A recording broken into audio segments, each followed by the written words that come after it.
Akhir-akhir ini perbankan tampak sangat berhati-hati dalam menyalurkan kredit. Di tengah kondisi ekonomi yang belum baik ini, kebijakan bank tersebut dikhawatirkan membuat angka kredit macet juga tinggi. Ekonomi Profesor Wayan Ramante mengatakan, pembiayaan untuk sektor properti selama ini dominan dibiayai oleh perbankan. Namun melihat kondisi ekonomi yang belum bagus, akibat pengaruh kondisi ekonomi global dan nasional, perbankan tampak sangat berhati-hati dan lebih selektif dalam menyalurkan kredit terutama di sektor properti. Perbankan tidak lagi mengejar angka pertumbuhan kredit tinggi yang dikhawatirkan akan berdampak pula pada tingginya angka kredit macet. Kehati-hatian tetap harus mereka lakukan.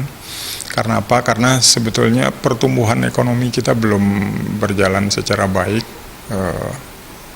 sehingga memang harus diseimbangkan. Apalah artinya pertumbuhan yang tinggi, tetapi juga diikuti oleh NPL atau kredit macet yang tinggi, nggak ada artinya. Sehingga yang namanya prudent banking ini tetap harus dilaksanakan. Seperti tahun 2018 lalu, angka kredit macet Bank Pengkreditan Rakyat di atas angka 5%, yang berada pada batas normal. Suparyana, Bali TV.